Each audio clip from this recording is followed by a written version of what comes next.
অনেকেই হয়তো জানো না যে বিননগর তাহিরপুরের মধ্যেও এরকম একটা টুর্নামেন্ট হয়। এই টুর্নামেন্টের প্রাইজ মানি কিন্তু খুবই অল্প। সব থেকে বড় কথা, এই টুর্নামেন্টটাই পরের বছর হতে চলেছে নদিয়ার বুকে সব থেকে নাম্বার ওয়ান টুর্নামেন্ট। সেটা কিভাবে সম্ভব অবশ্যই জানতে পারবে। এই টুর্নামেন্টটা কোথায় হচ্ছিল, এই টুর্নামেন্টের এবছর প্রাইজ মানি কত ছিল, পরের বছর প্রাইজ মানি কত থাকবে, এই টুর্নামেন্টে কোন কোন প্লেয়ার খেলতে এসেছিল, কোন টিম চ্যাম্পিয়ন হলো, কোন টিম রানার্স হলো, A to Z ডিটেল জানতে হলে অবশ্যই সেই সব ভিডিওটা দেখতে হবে। চলো তাহলে সবার প্রথমেই আমি তোমাদেরকে জানিয়ে দিই আজকে আমি কোন মাঠে ভিডিও করতে গিয়েছিলাম বা কোথায় খেলা দেখতে গিয়েছিলাম। আজকে কিন্তু বিকালের দিকে বেরিয়ে পড়েছিলাম। আজকের দিনটা ছিল খুবই বৃষ্টির, তারপরে আমি আমার বন্ধুকে নিয়ে বেরিয়ে পড়লাম। তার কারণ ও আমাকে বলছিল চল আজকে খেলা দেখতে যাব। কিছুক্ষণ গাড়ি চালাতে না চালাতেই গাড়ির তেল শেষ হয়ে যায়। তারপরে আমরা চলে আসি পেট্রোল পাম্পে, আর পেট্রোল ভরে কিন্তু আবারও আমরা বেরিয়ে পড়ি। আমার বাড়ি থেকে কিন্তু আনুমানিক 22 থেকে 23 কিলোমিটার দূরত্ব ছিল সেই মাঠটা। তারপরেই কিন্তু অনেকটা জার্নি করার পরে ফাইনালি চলে আসলাম আমরা সেই মাঠে এসে দেখতেই পারি মাঠ পুরো ফাঁকা। তারপরেই কিন্তু অনেক নৃত্য নাচ হওয়ার পরে কিন্তু ফাইনালি আমাদের ফার্স্ট খেলা শুরু হলো। আর ফার্স্ট খেলা শুরু হতে না হতে দেখতে পেলাম মাঠ পুরো দর্শকে ভরে গিয়েছে।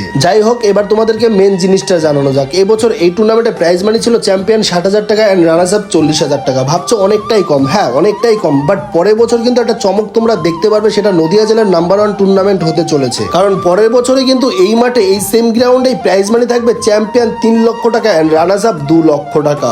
এই টুর্নামেন্টে কিন্তু এবছর চ্যাম্পিয়ন দল হিসেবে ঘোষিত হয় মা জগৎশ্বরী বাতকোলা এন্ড রানার্স আপ দল হিসেবে ঘোষিত হয় জয় মা তারা বীরনগর।